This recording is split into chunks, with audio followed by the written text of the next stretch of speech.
Assalamu alaikum and peace be with you. You're watching Muslim Network TV, and this is Imam Malik Mujahid.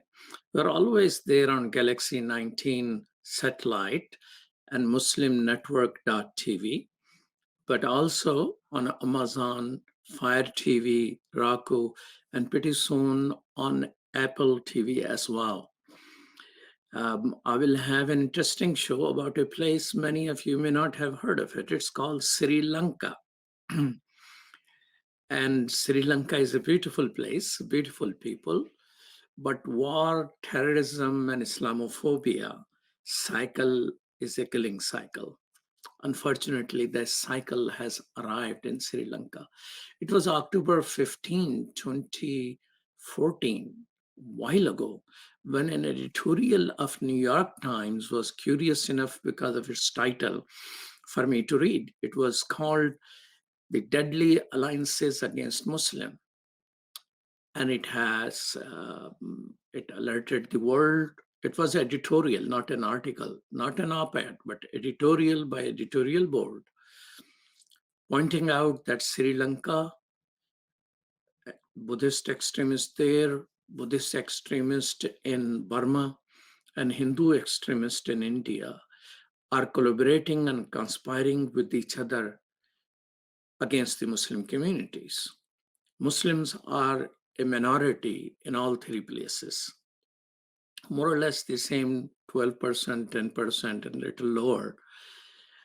And now, after 16 years of that, 6 years of that editorial, a genocide is almost done when it comes to Burma against Rohingya people. India, it has 2 genocide alerts. This is the only country in the whole world with 2 genocide alerts, and both deals with Muslims, Bangla-speaking people in Assam, and Urdu-speaking Muslims in Kashmir. And in Sri Lanka, the beautiful country, that thing has begun.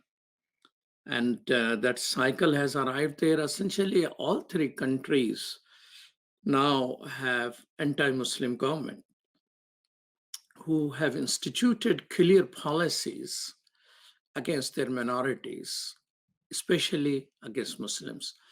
Indian governments and Indian states are under the control of RSS.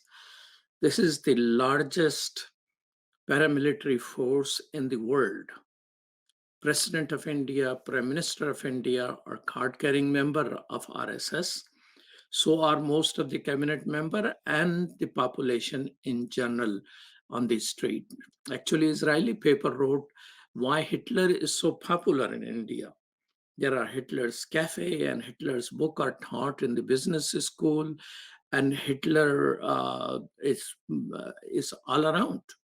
Killers of Gandhi actually have statues and being worshipped. And when pandemic began, they started blaming Muslims in India that they are responsible for the pandemic. And they started hashtag Corona Jihad and things like that. And Muslim community, by and large, there is poor community, is under tremendous attack. And now the same thing's happening in Sri Lanka, where minorities have been thriving and doing well in the past, but attacks have increased, and it has a vibrant multi-religious and multi-ethnic heritage in the past, but unfortunately, a genocide against the Tamil-speaking people, a long-lasting civil war, but now the guns are aimed at Muslims. Sri Lanka is better than India in terms of education, literacy rate, healthcare. Sri Lanka actually lives 7 to 8 years longer by average and life expectancy than Indians. So to discuss Sri Lanka, its beautiful heritage and the challenges it faces and how interfaith relations can help, I have my dear friend, Reverend Dr. Shanta Premwardhana. Welcome to Muslim Network TV. Thank you, Imam Malik Mujahid. It's a great honor to Yes, be with you. thank you. Thank you so much. And we also have Arshad Aruz, who is president of Sri Lankan Muslim community in Chicago. Assalamu alaikum. Welcome to Muslim Network TV. Walaikum salam. Good afternoon. Good morning, Shanta. Good morning to you too. Okay. Uh, Reverend Dr. Shanta Premvardhana is president of Omni Institute for Contextual Leadership. He's from Sri Lanka, although an American from the Chicago neighborhoods. He served as the director of interreligious dialogue and cooperation at the World Council of Churches based in Geneva, Switzerland, as well as previously the Associate General Secretary for Interfaith Relations at the National Council of Churches of Christ based in New York. He founded the Chicago Ashram for Jesus Christ and served for 14 years as senior pastor of Ellis Avenue Church, located in the south side of Chicago. Friends, thank you so much for being here. How is Sri Lanka today? I mean, it's a lush green jewel in the Indian Ocean, isn't it? Where is it? It's Indian Ocean for sure. But give us some geography of it. Well, Sri Lanka is known as the pearl of the Indian Ocean.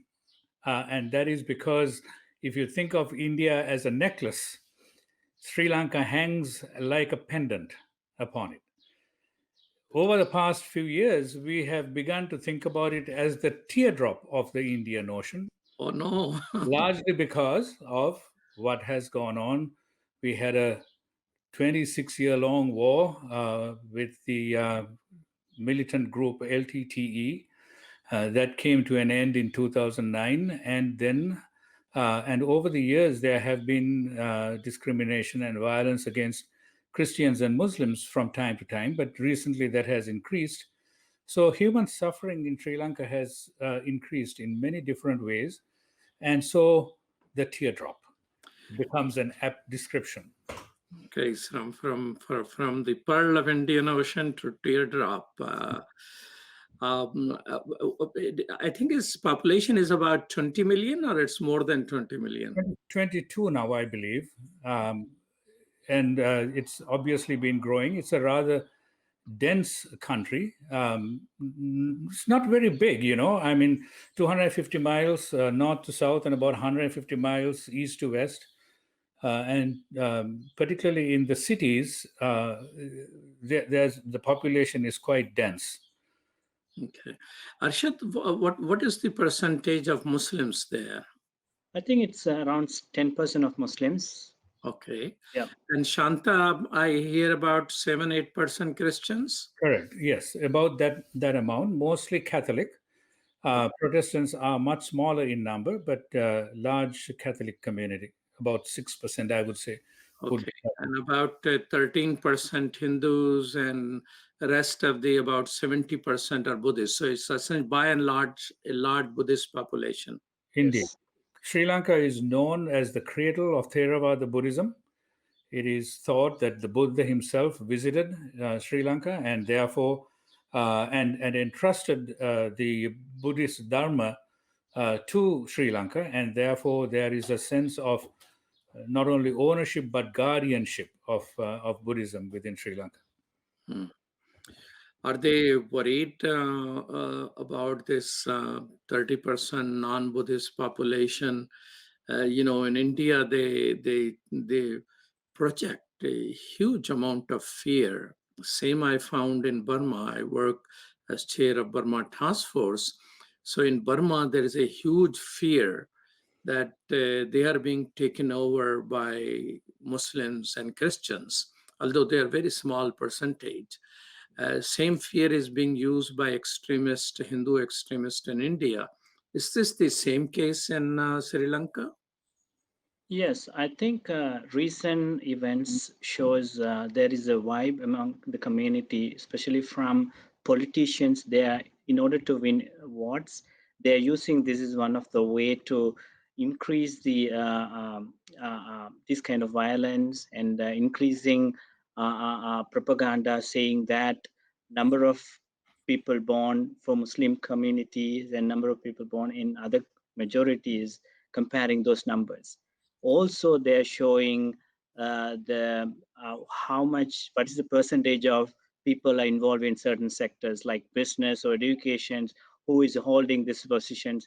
You have a higher number of people, even though Sri Lanka is a Buddhist country. Look at how many minorities are in these kind of positions. So they are putting those into numbers. There are certain TV channels specifically working on those motives, escalating this kind of propaganda among the majority of the people. Let me say one other thing. Arshad lived in Sri Lanka much more recently than I did. I've been in the United States now for almost 40 years. So you have a much closer experience than I have, Arshad. I must say though that when we were growing up, there was a significant level of harmony between the religions and ethnic communities. We've in all the way through school, I had lots of Muslim friends, Hindu, Buddhist friends, and Sinhala and Tamil friends. This was pretty normal for us, but that was in the 60s and 70s, and the violence that began after that. I mean, there was a racist streak that was going on all the way from 1956, or I would say all the way from 1948 when independence declared onwards. We've had to live with that post-independence trauma.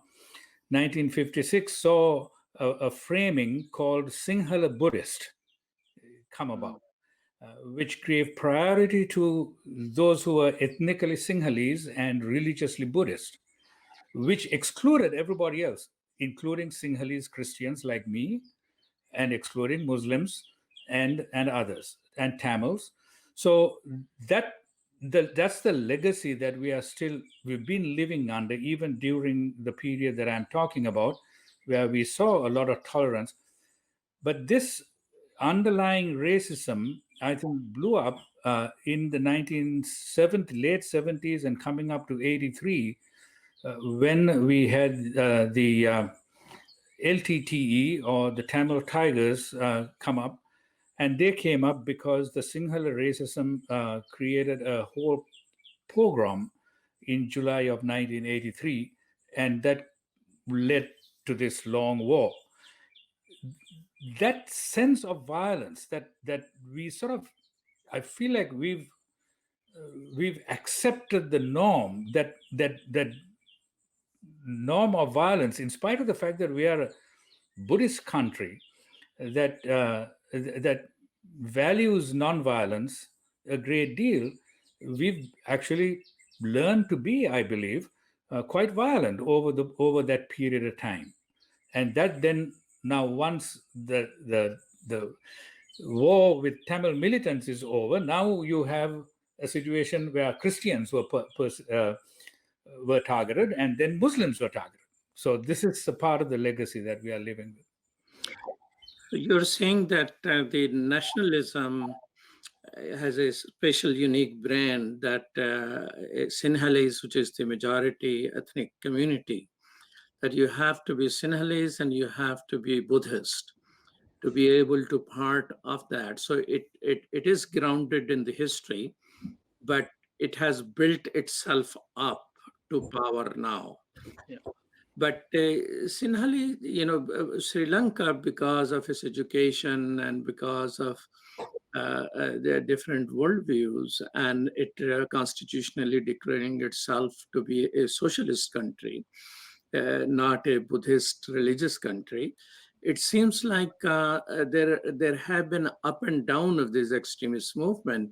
It seems that the last government was more considerate of minorities as compared to the current government. And I looked up the statistics of the victory margin of the current government. Yes. It was 52%. So it means even if all minorities voted against the current government, which seems to be motivated by Buddhist Sinhalese nationalism, there is a large number of Sri Lankans who did not vote for this particular one. So do you see some hope there as I'm seeing, or it is just my visual thinking sitting in Chicago? So, as you said, yes, during the last election, because there were several incidents against minorities, especially Christians, Muslims, and Tamils. That's when they were kind of act together and kind of form an alliance, and then elected the last government. But after that, things were changed after the April East attacks, as well as several different propaganda from the current government before the last election. So then it's we can see the results when you compare. The last government got majority of the minority votes. They managed to win the parliament elections as well as the president's election. And then the last election, majority of the Buddhists, they vote for the current government because there is an escalation and the thought process has changed. So there are two things for that. One is the incidents happened, and the second thing is uh, because of those incidents, there's a media and propaganda. There are certain things being done in order to motivate those Buddhists to vote for the current government. In addition to that, there is another thing, because the last government, even though they have come up with lots of promises, making sure that we will make sure to retain peace, we will make sure to give rights for minorities, it was not fulfilled, and there were certain incidents happened. So during the last government, there were some issues. They did not bring people who were the culprit before before the previous governments, and those promises were not fulfilled. Though because of that, majority of the people in Sri Lanka, they have thought, okay, this is the only possible way that we could have a stable government where we can progress our country into a development pathway. So that's another reason they have decided to elect the current government. So there are reasons behind the ethnics and social events, also religious aspects, also the whether these governments, those politicians who promise to bring peace, promise to retain fair rule for minorities, they did not fulfill. So that's another reason the current government was elected. So now people think there is a possibility for the current government to win the parliament election as well. So oppositions or the minorities, those who are aligned with the opposition party, and there is less possibility as of now to win this upcoming parliament election. You're watching Muslim Network TV. This is Imam Malik Mujahid, and I have my guest, Dr. Shanta Premvardhana, as well as Brother Rose. We'll be right back after these messages.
Your eyes. Assalamu alaikum everyone, it's your brother Zain Bika from South Africa.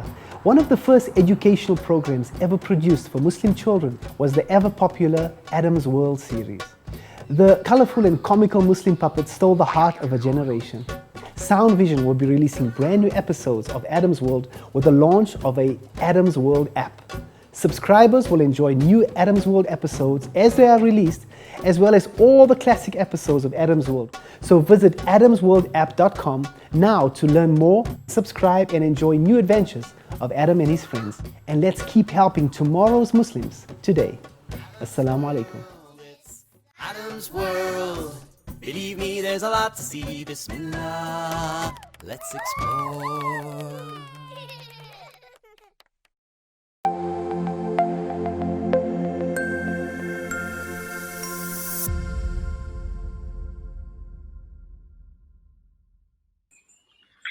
Welcome back to Muslim Network TV. This is Imam Malik Mujahid, and with me is Reverend Shanta Premwardana, as well as Arshad Rus, who are both from Sri Lanka, born there and spent some 20, 40 years in the great United States of America. And we're talking about Sri Lanka. So the current government in Shanta, do you have do you consider their power is cyclical and pretty soon reasonable people in Sri Lanka will prevail and minorities have somewhat of an easier time? Oh, I really hope so. I'm worried though about this, and I'll tell you about why that is the case. In 2009, when the war came to an end, it was under um, uh, Mr. Rajapaksa, who was president then, Mahinda Rajapaksa, and he had. We had all hoped that he would usher in after the war a period of peace, and that is laced with justice, which is of course a necessity in order for peace to happen. But of course, because of the Sinhala Buddhist racist tendencies that motivated him, he never could get there. So there was then a following government of President Maithripala Sirisena that he couldn't deliver that either. What has happened today, since last November, is the election of Rajapaksa's brother Gotabaya, who was then defense minister and who conducted that war. So he comes with a militaristic background, and he is current president. In addition to that, you have this very interesting situation where the parliament is dissolved, and it was dissolved in March, and they wanted to have elections, and because of the COVID-19 situation could not have elections. It was postponed twice and now scheduled for August 5th. So currently Sri Lanka is without a legislative branch, and at the moment it is also dealing with COVID-19 pandemic, which is a perfect storm, because now you have an authoritarian president who can establish his authoritarian power in the guise of behind the pandemic. And so his racist tendencies and of his followers are coming out now, and it's creating the situation where Muslims can get targeted, and Christians and Tamils and others minorities can get targeted very easily, and that is my worry. Here's the other thing. Arshad talked about the electoral politics. The reason why they dissolved parliament was because they wanted a two-thirds majority, and they thought that if they did it at the time they could get it. I think the longer it takes, the chances of that two-thirds government it erodes. So that may not happen if it goes on for any longer. Let's hope so. They have announced, as you know, the election in August.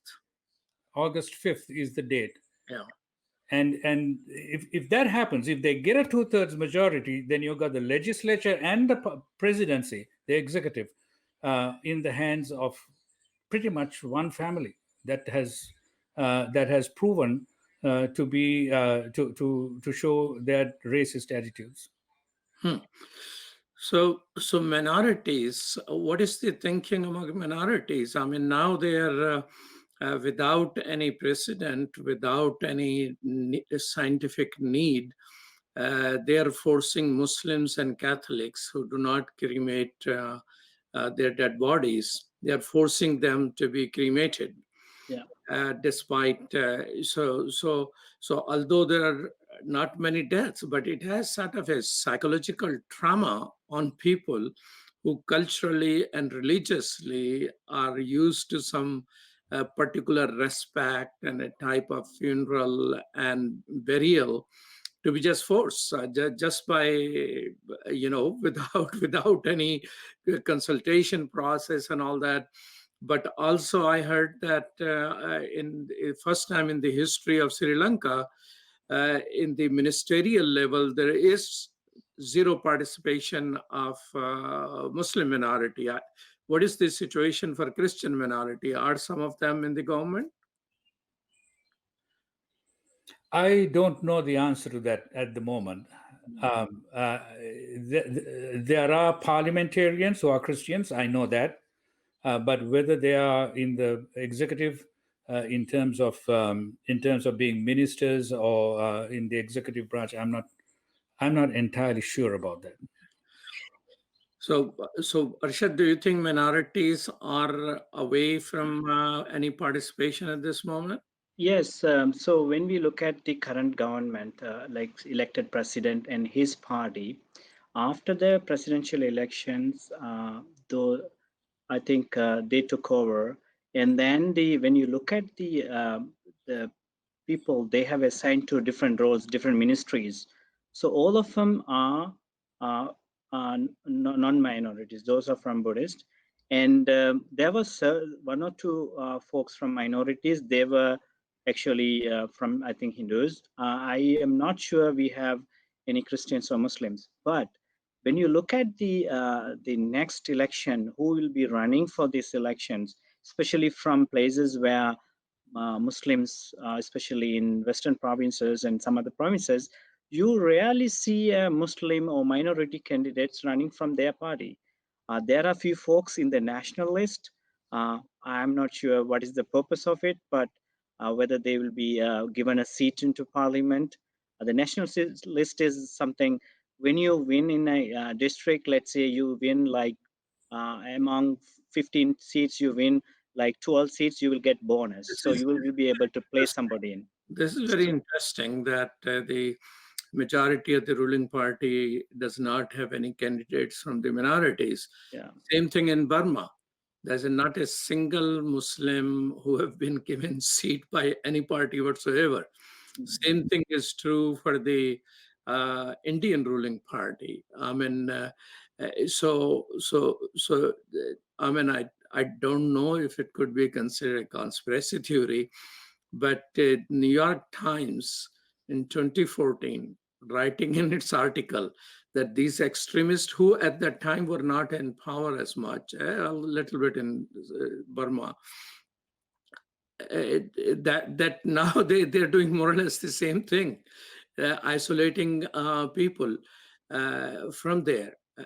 Shant, that you mentioned that first the Sinhalese Buddhist nationalism attack Tamils, and then Tamil fought back with the arms and things like that. Then it went to Christians, and now it is aimed at Muslims. Is that being subject to attack by majoritarian nationalism? Are these minorities working with each other to strengthen, because they are about 30% of the population? I wish that was the case, but I have not seen that many um, a movement of that sort. See, part of the thing is we have historical animosities between our religious traditions, even among the Muslims, Muslims and Christians. So, and partly because of clear misunderstandings about our religions, about the ways that about the exclusivistic nature of our religions, which is what we have all grown up with, what you and I, Brother Malik, have attempted to do in our interfaith work is to help our religious folk understand that there is something within our religions that compel us into relationship with each other. It is because I am a Christian, I want to be in relationships with you, not in spite of. Common humanity. Exactly.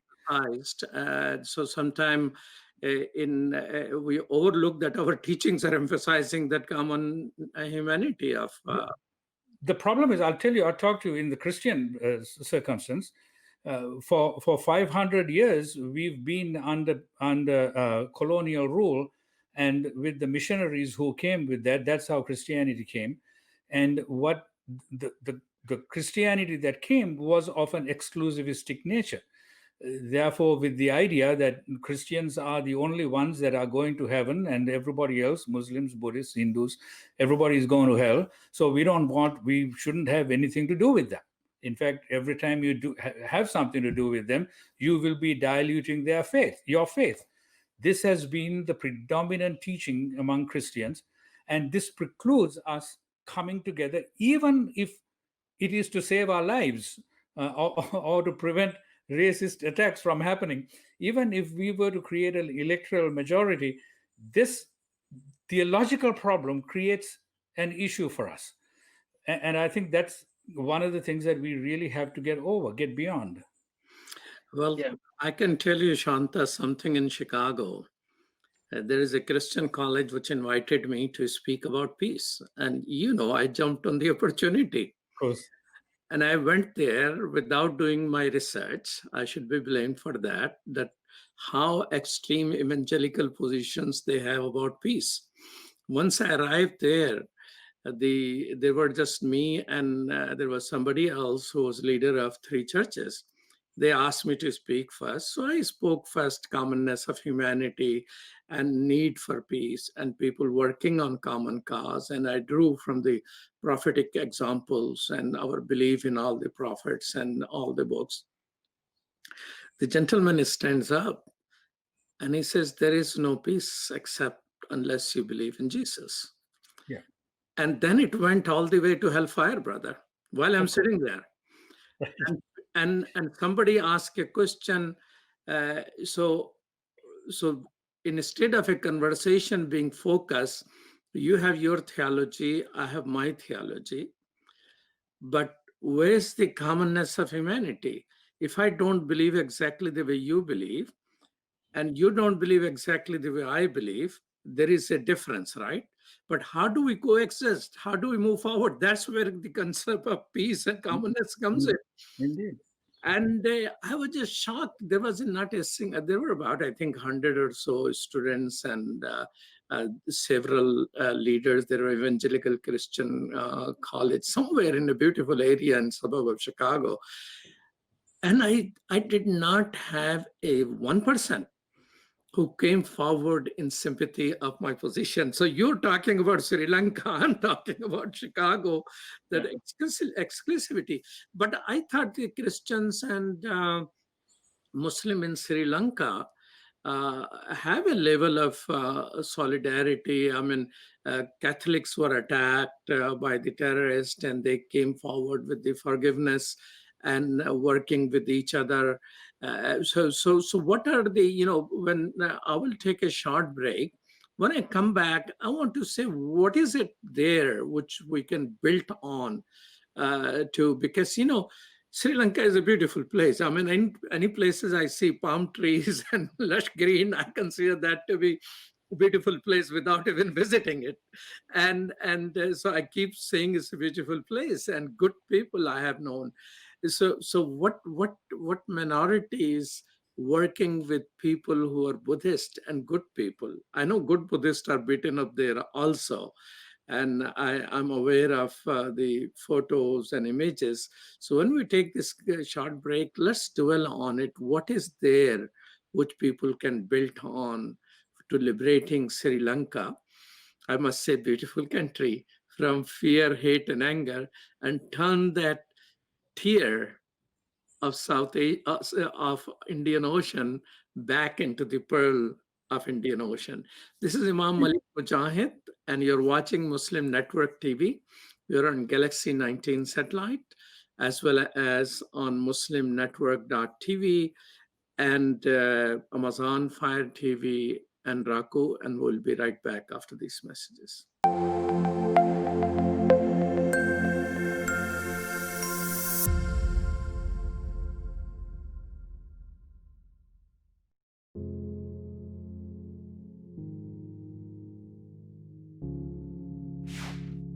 We are Justice for All. Headquartered in the heart of downtown Chicago, Justice for All is a global humanitarian initiative dedicated to raising awareness for human rights concerns impacting vulnerable minority groups.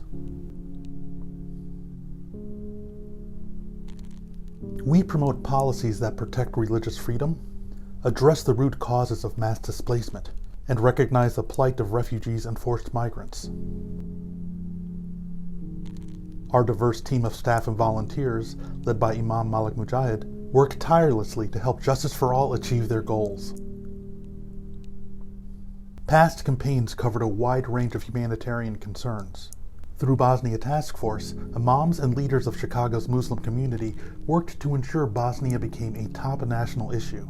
This led to life-saving American policies in Bosnia. A key accomplishment was helping to get rape declared a war crime. Initiatives also included Kosovo Task Force, Central African Republic Task Force, and Flint Coalition, which brought awareness to the water crisis affecting the people of Flint, Michigan. Highlights of our work include supporting Black Lives Matter,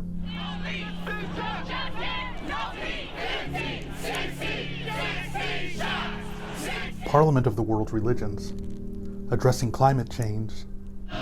So wasteful consumption starts the ruthless production, and that's where we need all the fossil fuel in the world.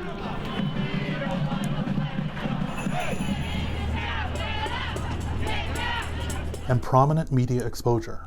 This is Imam Malik Mujahid, President of Justice for All. And I'm the Director of Outreach for Justice for All. And that's why we need to go back to what worked. Today we're demanding an apology from the CEO of Costco. The Chinese crackdown on Uyghurs and other Turkic people has only gotten worse. Current programs such as Burma Task Force advocate for the right of Rohingya refugees in Bangladesh, internally displaced populations, and all those denied freedom of movement and at risk of starvation. Through this, we mobilized thousands of calls to elected representatives. This paved the way for the U.S. to increase funding for Rohingya refugees from $30 million to over $600 million. 2 of our documentaries were featured on international news outlets. The Rohingya People, A Slow-Burning Genocide on BBC World News, and Rohingya Refugees Tell of Massacre was featured on CNN. We've organized rallies, UN mission visits, expanded presentations on campuses, promoted research and report writing, outreach to think tanks, media, and other influencers. Faith Coalition educates about the Rohingya genocide and crimes against humanity faced by ethnic groups in Burma. We've traveled to refugee camps, convened a meeting of Karen, Kachin, and Rohingya leaders, both to encourage cooperation and to guide them in congressional outreach. We organized Rohingya Advocacy Day. This led to over 100 participants visiting the offices of 60 U.S. senators and congressional representatives. Free Kashmir advocates for the people of Kashmir. Long-term goals include the call for self-determination, the end of the Indian military's occupation of the territory, and raising awareness of Kashmiri issues among the American people. After the August 5th reinvasion of Kashmir, we organized national protests in front of various Indian government buildings, partnered with Stand With Kashmir, and launched a petition condemning the Gates Foundation's decision to present Prime Minister Modi a humanitarian award. Save Uyghur informs Muslims and neighbors of other faiths about the ongoing cultural genocide of Uyghur Muslims and mobilizes public support. Our projects include boycotting Chinese products with our Fast from China campaign, pushing Bill S-178 in the Senate, and organizing a nationwide protest of Costco.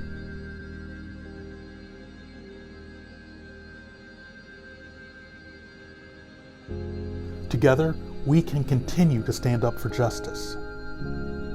Justice for all.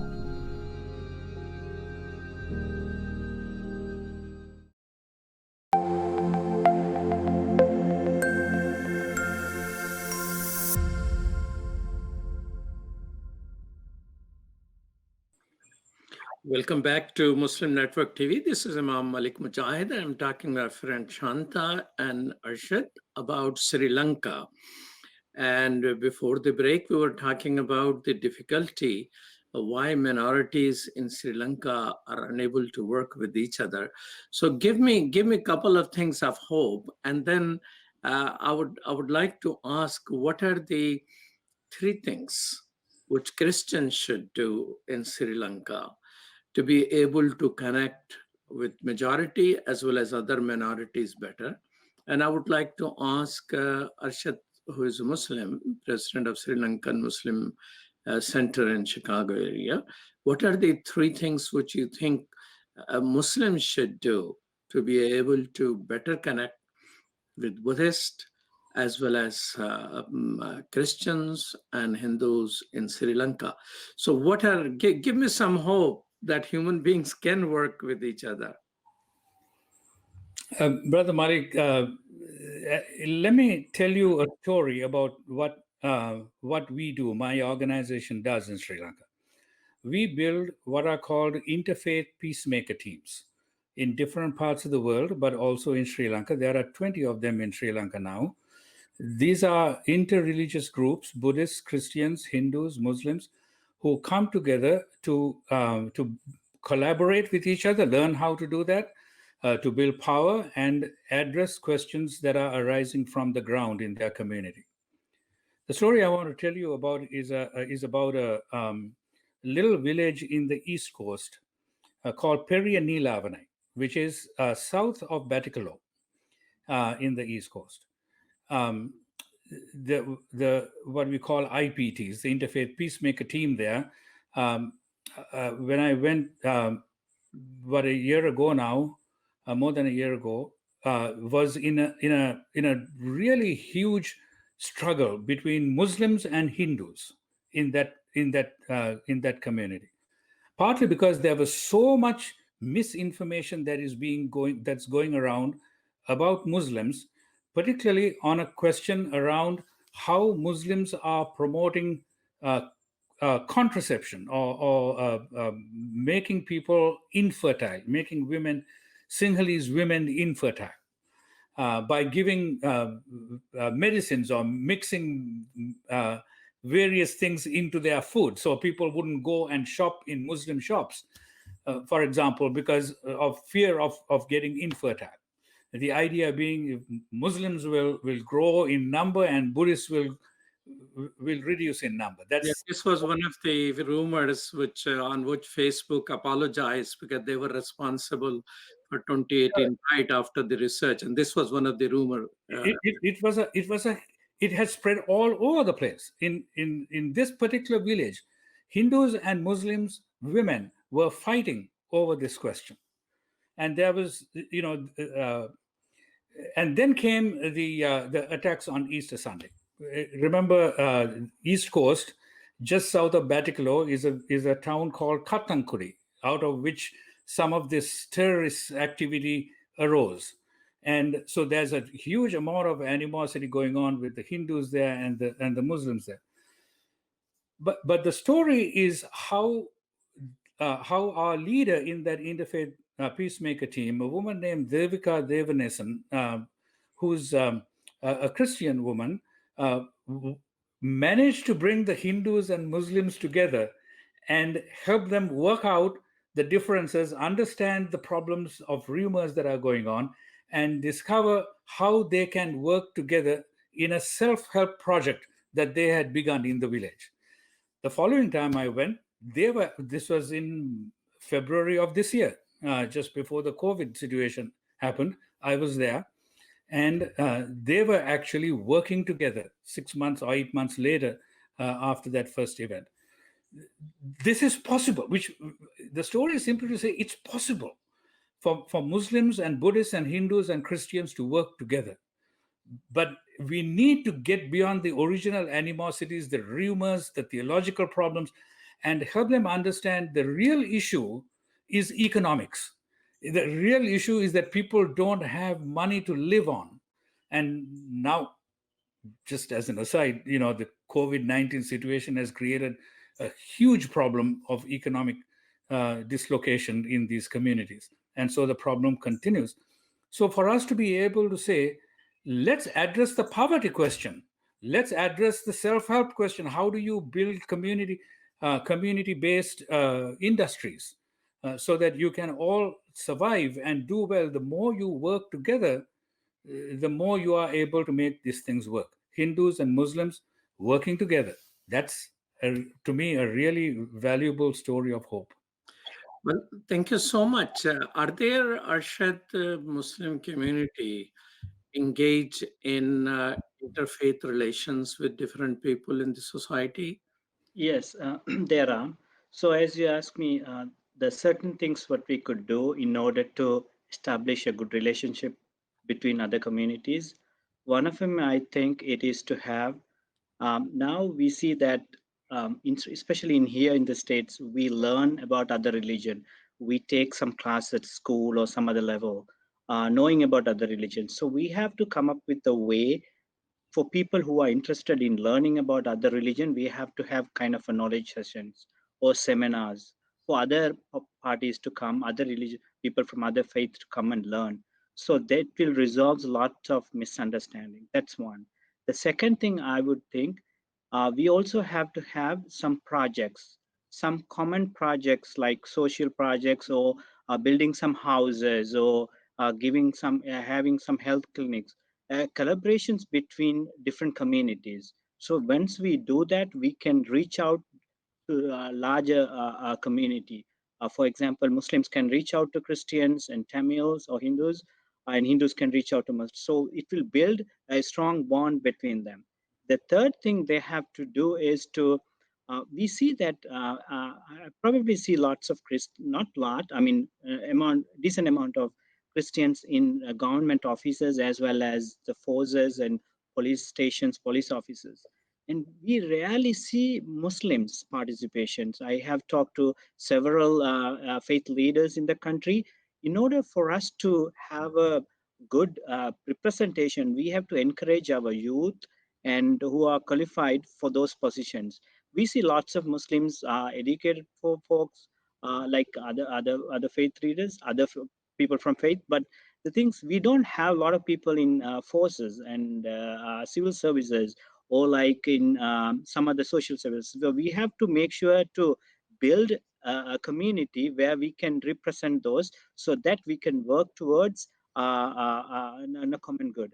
In addition to that, we also wanted to make sure when we are building a community, when we building a interfaith relationships, not like here. So when they do that, they do it on a certain scale, but they cannot go beyond certain limits. The reason being, in here you have a party. Let's say you have a Democrats or you're Republican, you're independent. It doesn't matter. Whatever the concerns, whatever there is something, there are folks from different parties. They will come and they will stand up for the right thing, right? It doesn't matter you belong to which party. In Sri Lanka, it's a different system. When you belongs to one party, whatever the president or one of the authoritarian is deciding, they all align to that. They won't go beyond it. They won't go on public and say, hey, this is wrong, you should stand up for this. That's not happening. So whenever whenever community in the grassroots level, they start some kind of interfaith relationships and other relationship, they cannot take it beyond that, because there are lots of things happening in order to raise those kind of moments.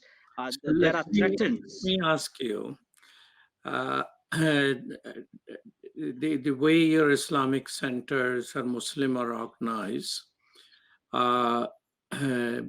do they, and based on the community, if it's a Christian community, if it is a Buddhist community or Hindu community, do they do collective programs in relationship? That, you know, Shanta mentioned he has about 16, you say, Shanta, the team? 20 teams. Are there other people who come together and work with each other? Because you're proposing is good for people to understand each other's faith, how they believe, and work with each other and be engaged in civil services or providing services to the society. I like to know, Shanta, if the Christians are, other than your group, are doing some of these things in some ways. No, I mean, if you were to ask about the three things, I would say that Christians need to first understand that the question of common humanity, and they need to get beyond the theological problems, difficulties that we have. We have a very strong evangelical movement that came to Sri Lanka in the 80s and 90s, that the influence of which is still very strong, and therefore this is not easy. Some of it has to begin in seminaries and for Muslims in the madrasas and so on, in those kinds of institutions where we need to help people understand, to get beyond the exclusivity, to the primacy of loving your neighbor. Go back to the common word document. Two principles come out of both our traditions: love God and love your neighbor. If we can just focus on those two things, which is what the common word document in 2007 said, we would go a long way to dealing with this. But I think Arshad is right also. Then doing things together makes a huge difference. I once visited a Buddhist temple of a Buddhist monk friend in Colombo, and in a slum area of Colombo. And right in the center of that, the temple is right in the center of a Muslim community. And in the temple school, all the teachers are Muslims, Muslim women who are the principal of the school and teachers of the school. And the Buddhist monk is just absolutely happy that Muslim teachers are teaching the children in the community. But you got to take that example and blow it up. I think we need to have a Muslim network TV program on that one, and 10 others like that, so that everybody gets to see that this kind of collaboration and cooperation not only is possible, but will work towards peace. I think highlighting those is a very critical thing. So identifying good people in the Buddhist community, yes, and their contribution to working with each other, I think could be very much a guiding light. I think there's a project for Omnia to make a small 3-4 minute documentary about monk. Thank you. Yes, indeed. I'll look to you to help me do that. Well, maybe I will have to take my cell phone and go with you over there one of these days. Yes. So tell me this: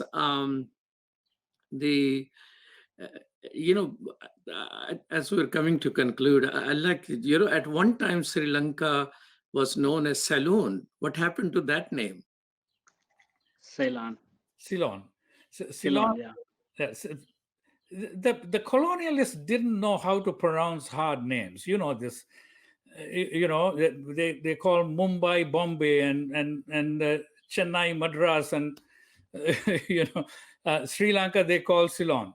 The island was known as Lanka for pretty much all its history. Sri is an honorific title that comes from the language. But of course, over the years, over the centuries, there have been lots of names for that island. One very interesting one is the word serendib, out of which the word serendipity comes. Huh. And it was called serendip because the sailors, I don't remember who it was, but one of those very early navigators suddenly saw this land as they were sort of lost in the ocean, and thought about that as a serendipitous thing. And so the island was called Serendib. Actually, in the Muslim literature, there is a sort of a